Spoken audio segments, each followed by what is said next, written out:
Berawal dari wasiat atau amanah seorang ibu tercinta, selaku putra tunggal dari almarhumah Sri Amini semasa masih hidup, yakni Sri Djoko Pararto telah mewujudkan impian ibu tercintanya di awal tahun 2015. Pesan yang disampaikan almarhumah kepada Sri Djoko Pararto adalah mendirikan masjid yang berlokasi di Betis RT 008 Gabus, Grampal, Sragen. Masjid tersebut diberi nama sesuai nama ibunya, yakni Masjid Amini. Masjid tersebut berdiri di atas tanah kurang lebih 5.000 meter persegi. Menurut Sri Djoko telah disiapkan tanaman pohon jati yang cukup jumlahnya di lokasi tersebut. Namun ketika Sri Djoko Pararto 15 tahun kemudian pensiun, kayu tersebut belum memenuhi umur. Akhirnya kayu tersebut dijual dan beli yang lebih tua umurnya. Setelah selesai dibangun, Sri Djoko Pararto memiliki inisiatif, masjid tersebut dibuat yayasan dengan nama, Yayasan Sri Amini Betis, dan lingkungan masjid pun akhirnya ditambah fasilitas bangunan, ada beberapa ruang kelas sebanyak 4 ruang di sisi kanan masjid, dan ruang inap sebanyak 4 pintu di sisi kiri masjid, halaman luas berikut atapnya, tempat parkir dan fasilitas MCK. Tujuan didirikan Yayasan Sri Amini Betis adalah agar tetap berkesinambungan terus-menerus yang dikelola keluarga secara turun-temurun, jelas Sri Djoko Pararto melalui sambungan selulernya. Jumat, 8 November 2024. Masih kata Sri Djoko Pararto, melalui kepercayaannya Himawati Kusyandayani untuk bekerja sama dengan pondok pesantren yang ada di sekitar Sragen, ia percayakan untuk mengelola bersama seorang anak tokoh ulama ternama. Akhirnya kesepakatan dibuat secara struktural masuk dalam kepengurusan, sementara itu saya selaku pemilik awal menjabat sebagai pembina yayasan, ungkap Sri Djoko Pararto.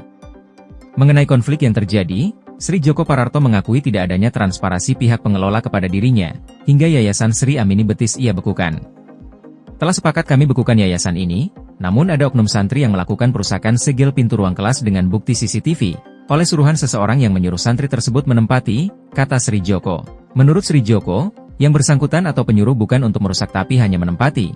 Pelaku sudah mengakui perbuatannya namun sayang yang bersangkutan hingga kini belum pernah menghubungi saya, itu turnya.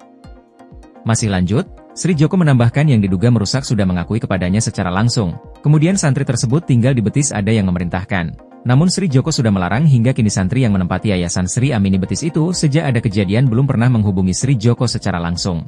Menurut pengakuan terlapor inisial L di rumah Taman Murni saya tinggal, bahwa pengerusakan pintu itu tujuannya karena yang bersangkutan atau penyuruh akan menerima kunjungan calon wali murid dan calon murid, untuk melihat ruangan kelas. Namun keburu dilaporkan polisi sehingga mereka takut terus pergi dari area Yayasan Sri Amini Betis dan kembali ke pondok pesantrennya di Banaran. Sudah dari awal saya tidak memperbolehkan tinggal di Betis, sampai hasil kesepakatan disetujui tetapi tetap saja tinggal di Betis malahan melakukan pengerusakan, ungkap Sri Djoko.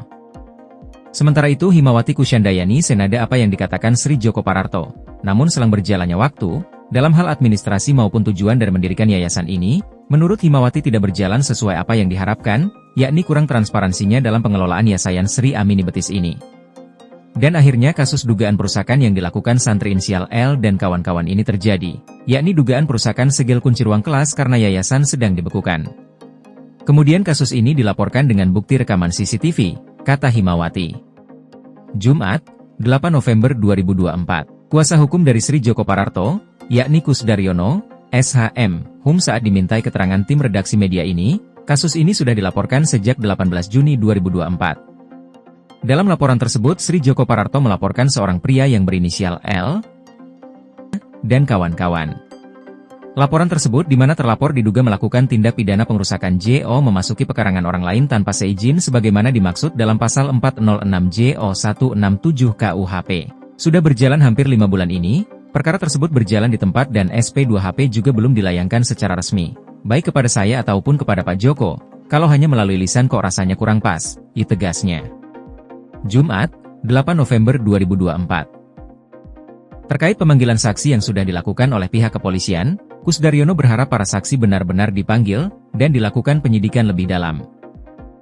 Harapan saya, kalau betul-betul dipanggil dan dianggap pidana kenapa tidak dilanjut? Atau ditingkatkan menjadi penyidikan, jelas Kusdaryono. Di lain waktu, saat dikonfirmasi tim redaksi Media News dan Media Ini Polres Sragen melalui Kasat Reskrim AKP Isnovim Chodaryanto, SHM, melalui jaringan seluler, membenarkan adanya laporan dari kasus dugaan perusakan segel kunci pintu kelas, Yayasan Sri Amini Betis. Sabtu, 9 November 2024.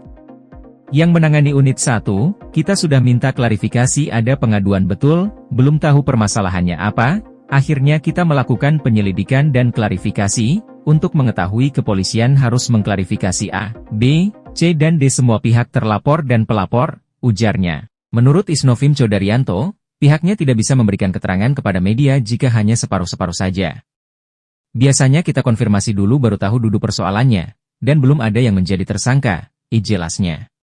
Ketika disinggung terkait apakah ada pemanggilan saksi di hari Selasa atau Rabu kemarin, Isnovim Chodaryanto tidak mengetahui secara rinci. Nanti aku konfirmasi ke kanitnya dulu ya, barangkali jenengan itu beda sama maksud kita, pungkasnya.